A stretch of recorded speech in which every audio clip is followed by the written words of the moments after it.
The psychobiological approach to couples therapy is the origin of the word Pact. And so when we're talking about this, for those of you not familiar with it, what we're really looking at as we do this work with couples is understanding the role that their body's emotional dysregulation plays in how effective they are in their coupleship.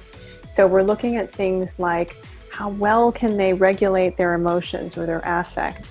And when that gets wobbly, which is, Hans, what you're talking about, when we get dysregulated, we stop being able to be optimally functional, not only within our own skin, but with our partner. And so this model looks at your ability to regulate, your partner's ability to regulate, and then how well the two of you can regulate together, factoring in all of your history, all of your trauma, all of your shared experiences, everything going on in the world. How do you keep yourselves contained and protected in this secure functioning coupleship? So it's such a beautiful model that focuses on biology and history. Yes, I think it's pretty comprehensive. And if you allow, I'm going to share just a few little slides that may be helping. That would be great. So here is a slide that's very simple, as we know. Just what we are actually watching is the nervous system. When we go to the left to the peripheral nervous system. And this is the autonomic nervous system that basically has billions of processes going on every day without we noticing. We only notice when it doesn't work, right? When we have a ache or something, then we become aware of it. Sure. But this is just all in the background. And this is really our deep underpinning of who we are. And there's fascinating research, Kate, that I'm reading more and more about that the embodiment theories, right? That there is no difference, that there's no split between body and mind, for example. That the embodiment concepts, they see these templates, they're electrical, synaptic, physiological, neuroendocrine, hormonal, that these templates are really determining pretty much all what we're doing, all the way everything to our most precious thought that we think they're so rational. So, and this is the underpinning, right, in this autonomic nervous system that works and that is there to guide us through the world and to adapt. And this is what we're then often watching as therapists. And we also, of course, encouraging our patients, the partners, to be able to watch this with each other and with self, right? So this is the sympathetic and parasympathetic nervous system that is basically a brake system and the gas pedal system, right? And they regulate us all the time.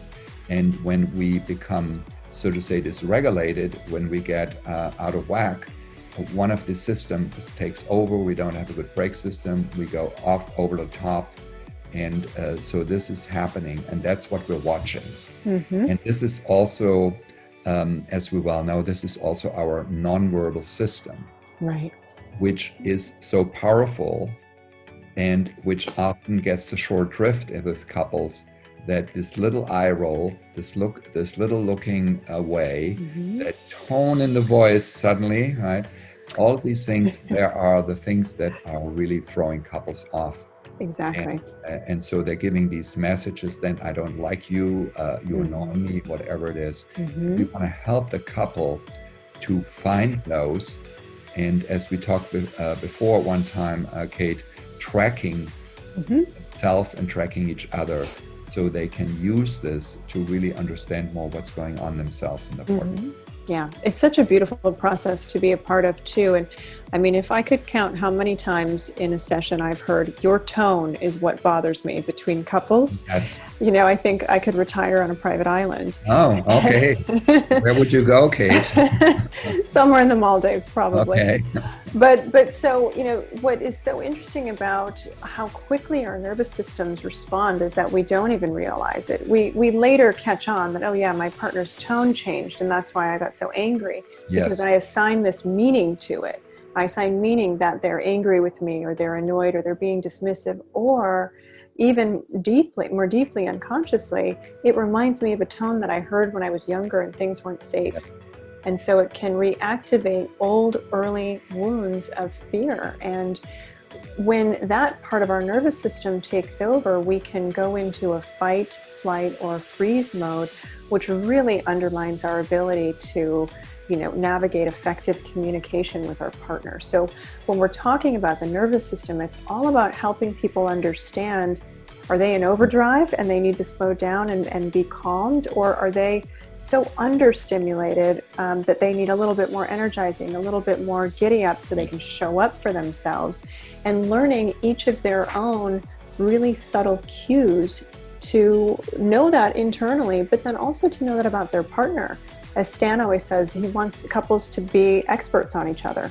Yes. And the reason for that is to help people start tracking, which we're going to get into in a second, so they can recognize, oh no, I think my partner's starting to get dysregulated. I better check on my own tone because I know that's a trigger, right? Yes. And it really helps guide them through, how do I slow this down, speed this up, and get us to a place where we can win-win. Here, I'm going to bring up another slide that shows, Kahneman wrote the book, The Fast and the Slow Brain, right? So this is just a simple illustration about that the bottom-up processes are so much faster. They are part of the emergency system, the alarm system, the implicit system, how we react, part of the autonomic system that goes in milliseconds. And we are paying attention to that system, the fast system, because that reveals more about what we might have called in the past more our unconscious intentions, our unconscious processes that are deeply influencing our relationship and our communication. Right. So for example, I find it always interesting when couples come these days a lot with so-called communication problems. Right? And then one interesting thing is when you think about these couples who don't talk much with each other, we are unable not to communicate. We are communicating all the time. And so we just don't like what we probably hear, what the partner is saying to us. We don't want to hear it, or we cannot really fully appreciate how powerful a communication is the silence, or the turning away, the retreating. So all of these communications are very important to understand where they're coming from, as you mentioned, our past, from our childhood, from early trauma possibly, so we can understand and then work with this process to enhance our understanding, and then can actually process content. So we are often focusing more on the process than on the content. We're not getting overly involved about content, because that's also the danger then that we're becoming problem solvers. So what you mean by content here is whatever the couple happens to be fighting about. As therapists, we're less interested in whether you're fighting about which restaurant to eat in, or which kid threw which toy and you stepped on it. We don't care about the story necessarily, and we want you to stop caring about it too, because it doesn't matter. The process is, why are you getting dysregulated? What does the story pick up for each of you, and how are you having the conversation? That is where the healing is. That's where the progress is. Because if you stay in the content, that means you're going to start navigating and fighting for who's right about the history of what happened, and that's not very productive. And we all know this from ourselves, and we see it, every day with couples, that all these fights and arguments, or what people call nitpicking or minefields, so they're all indicators that something underneath is going on that the couple is not able to really understand, right? And here, maybe we can open up a little bit here, Kate, to, what we sometimes call the two-person versus the one-person psychology system, one of Stan's concept. If we go only with one person, unless they're psychotic or impaired in deeply in other ways, this one person is completely makes sense in their system, their experiences, how they processes, and so on. That's fine. So now, so these two units here, which construct their reality, their self, right? We know it's not, that we can access reality directly. So we're constructing it. And so it makes all sense. So now the two units, these two people who love each other, they come together. And now, of course, the one-person psychology concept will not help anymore. Mm-hmm. Because now a lot of different skills are needed. We call them sometimes pro-social skills, right? As we know from Porges, polyvagal theory, you have to be able to have a break system, a vagal break too, in order to make it about the others. It's about theory of mind, about empathy, it's about compassion, all of these things that are now demanded in the relationship and needed. And so now the one-person psychology system is now really sinking. And so now these people who are in love with each other, when they're getting dysregulated, not understanding, if it goes on for years, they probably feel very soon we don't love each other anymore. But it's really a deficit or a lack of skills how to really regulate two needs, two people, two entities, two organisms that they can live with each other and have both of their needs met. Not all the time, but definitely at least sometimes. Yeah, good enough more often than not. Yeah, so this is, I think it's a nice way. We can also sometimes use with couples, here it is, you have a paradigm of a one-person psychology system, but now that you found out that the earth is not flat, what are you going to do? Great question. So it's dilemmas. Personally, I like dilemmas. I think we often have so many dilemmas. Now, what you're going to do, you chose this partner. Even with Neiman Marcus, you cannot return him or her anymore, right? You're together for 5 years, what are you going to do? Yeah. I mean, you could put them on eBay or you can Hey, repurpose it. That's a new app for you, Relationship eBay. Hold that thought. Be right back. It really does present a huge problem for people when they get stuck. They do usually interpret that as we're not compatible, and sometimes they're not compatible, but the reality is the majority of the time they just get stuck in their own ability to understand what's happening within themselves, their own one-person psychological system. And people don't really even know the concept of a two-person system. But every relationship that we have is at least a two-person system between mother and child, father and child, siblings, friends. These are all two-person systems. And as we get larger and larger in a group, all of those become an even bigger system. And we absolutely pull from each other and contribute back into the system based on all of the predisposed valences that we have within our own selves. That's why we like people who like couples work. That's what we like. It's in the relationship. It's in some ways so much more difficult, but it's also so much easier. Because now they are really front and center with each other. And now let's see and test them and probe them and help them. What can they do? And in some way, it's a bit of a relief for us because we're not on the forefront. We're not problem solvers.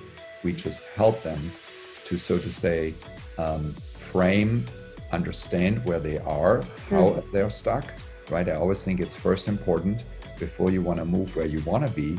Let's just be where you are. Yeah. Let's find out how you got stuck.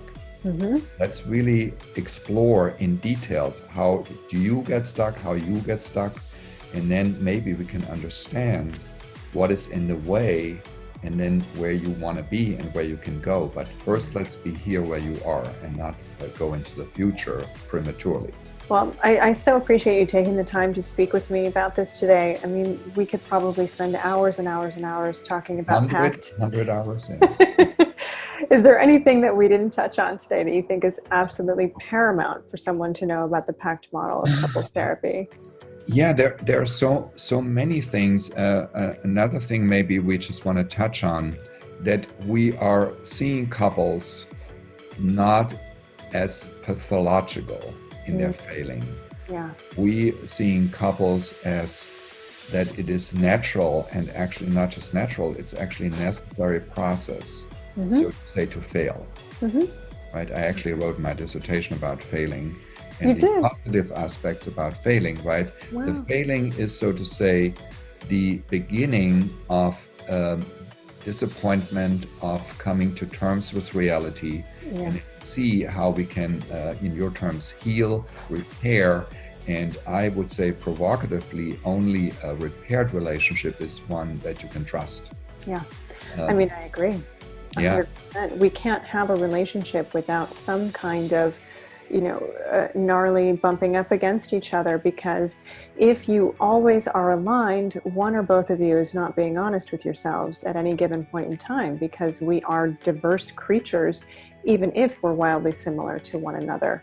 So I would say that's an inauthentic relationship if there's no conflict, or two people really committed to avoiding anything uncomfortable, which is going to lend itself to a relationship that falls flat. So a relationship where conflict is expected, your brain is primed to get gnarly. That's a relationship that's going to be fruitful, because you aren't caught off guard as easily, and you recognize, okay, this isn't necessarily a threat to our relationship. It's a part of it and a healthy one. So let's go. So yeah, I fully agree. So there's so many concepts, for example, non-pathologizing. What I often like to use is the whole issue of chronic stress. We know the incredible impact that chronic stress has on all functions. So there are thousands of papers written, about books written, that it impacts everything of our systems, and especially in relationships, then our ability to process the other. For example, face reading goes way down, right? We know under stress, we read our partner's face so much more angry than sad, or maybe despair. We think, oh my God, he's angry or he is angry. So cognitive functioning, emotional functioning, everything goes down. Our cardio, our memory system, right? It affects our hippocampus, it affects neurogenesis, right? Anything you can think of is affected by chronic stress. And I see many couples under chronic stress, especially in these days, that a lot of external stresses come up. And then, of course, also internal stresses, which I think, when you look a little bit inside, that internal stresses can be unresolved trauma, the distance to our own emotions, the unembodiment that many people have. They're not really in their bodies, so they cannot do the internal tracking, the entire realm of the interoception, not available to them. And so you can see how then the stress builds up from the inside and from the outside, and then people are just not functioning very well, and then the relationship goes down, and then they often end up with us. And that's when the real good stuff can start. Yes, and then we're trying to help them, to go to kind of more a self-realization of who they really are and why they got married in the first place.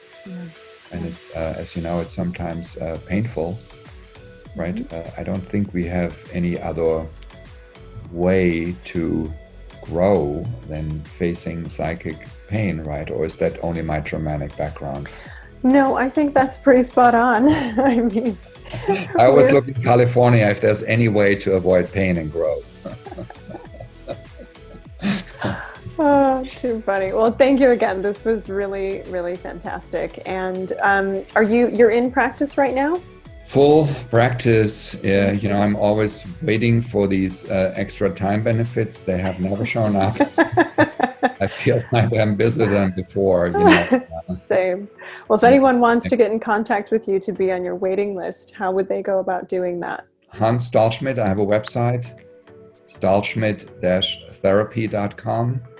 So you can get information there on my website. And that's probably the easiest way to get in contact with me. Also, of course, I'm in the Pact website as a Pact faculty and trainer. So that would be the easiest way. Great. We'll make sure to include all of those websites and links down in the information section of the video. And for anyone watching, if you want more information on the couples model of therapy that we've been talking about, the Pact model, check out the pactinstitute.org. Yes. Pactinstitute.org. And Dr. Stan Tatkin developed this model. He's got a couple of really fantastic books. Wired for Love talks about the brain and its role in attachment and how that kind of shapes your relationship expectations. That's a great book. He also just wrote a new one called We Do, which is a book written for couples to help couples co-create a new path forward. And it's really smart, really compassionate, and has practical exercises in it you can do together. So those are great resources. And also his audiobook is really nice to listen to. Yes. Awesome. Thank you again, Hans. I really appreciate it. Pleasure, Kate. Anytime again.